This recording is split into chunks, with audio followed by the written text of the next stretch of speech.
Mr. President, I want to speak about this nomination from the standpoint of our state of Florida, because we're famous for sugary white beaches, fertile fishing grounds, and unique environmental treasures such as the Florida Everglades.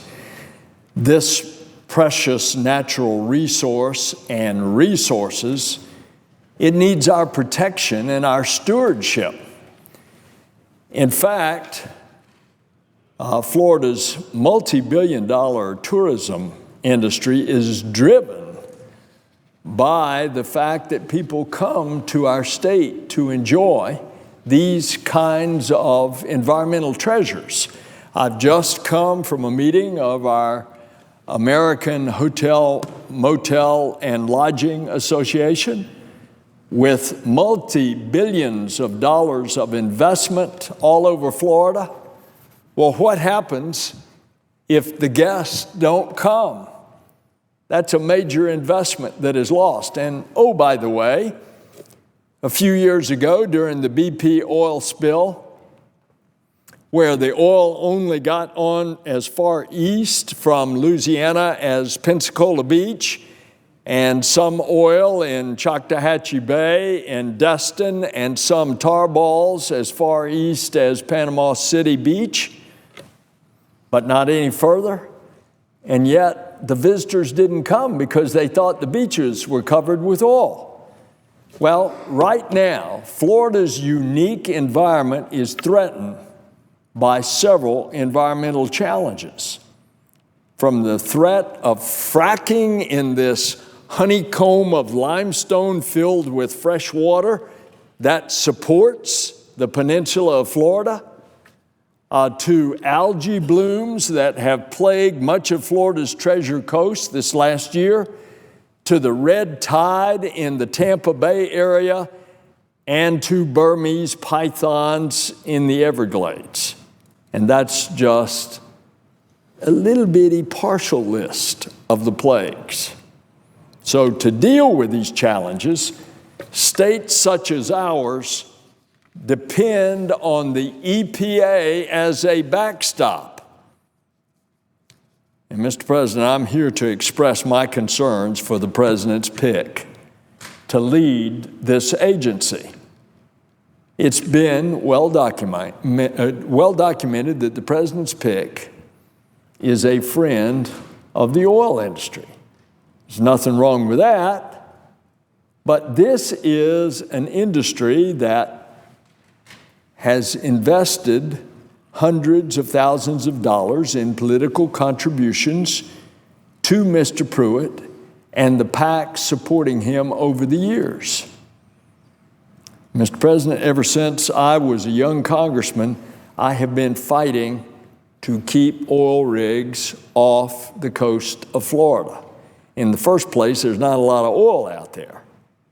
But Florida's unique environment, for what I just told you about the BP oil spill, its tourism-driven economy, and, oh, by the way, the largest testing and training area for the United States military in the world, the Gulf of Mexico off of Florida, as well as all of the testing ranges on the East Coast. And how about the rockets coming out of the Cape Canaveral Air Force Station and the rockets coming out of the Kennedy Space Center? All of those, you can't have oil rigs down there. It makes Florida incompatible for all of those reasons with offshore oil drilling. An EPA administrator with such close ties to the oil industry is deeply concerning for the people of Florida. But Mr. Pruitt's ties to big oil aren't the only concern that we have in Florida. During his confirmation hearing, Mr. Pruitt said he believes that his views on climate change are immaterial to the job of the EPA administrator. Whoa! EPA administrator is directly involved in things that involve climate change. I can't think of a more relevant issue for our EPA administrator to be concerned with, because Florida is ground zero when it comes to the effects of sea level rise. And this is not projections, this is not forecast, this is measurements over the last 40 years in South Florida. The sea has risen 5 to 8 inches. And oh, by the way, where is 3/4 of the population of Florida? It's along the coast. We're already seeing regular flooding at the mean high tide in the streets of Miami Beach, and they're spending millions on infrastructure in order to get those pumps working to get the water off the streets, raising the level of the streets. And we're seeing the salt water, which is heavier than fresh water, seep into what I describe supports the peninsula of Florida, a honeycomb of limestone filled with fresh off water, and the seawater is seeping into the fresh water. And so cities are having to move their city well field further to the west because of saltwater intrusion, and it only gets worse. The threat Floridians face every day as a result of this sea level rise is very real. And it's critical that we have an EPA administrator that understands there are things that are happening because of climate change. It's not immaterial to the job of the EPA administrator. It's very relevant. And Mr. President, Mr. Pruitt's history of questioning science, especially when the facts conflict with his friends that he surrounds himself with about the effects of science. So whether it's protecting Florida's livestock from deadly parasites or protecting the air we breathe, science informs policy decisions that affect all of us. Clean water, clean air. It affects public health, to national security, to the environment. And yet we continue to see troubling reports about scientists being muzzled from the state level all the way up to the federal level and the EPA. So it just seems that this is unacceptable.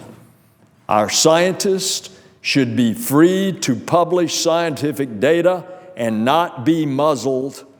They should be able to publish their reports without fear of losing their jobs or to be censored for using phrases like climate change. And that's why I recently sponsored legislation to protect our scientists from political interference. The Scientific Integrity Act would ensure that federal scientists can communicate their findings with the public.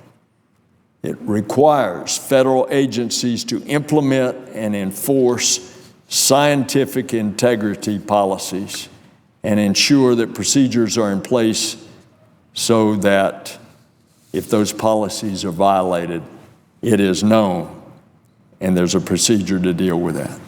So I just conclude, Mr. President, by saying Floridians and our state of Florida can't risk the health of our environment or our economy on an EPA administrator who pals around with folks that do all of what I've talked about, that questions our scientists or denies the true threat that we face from sea level rise and climate change.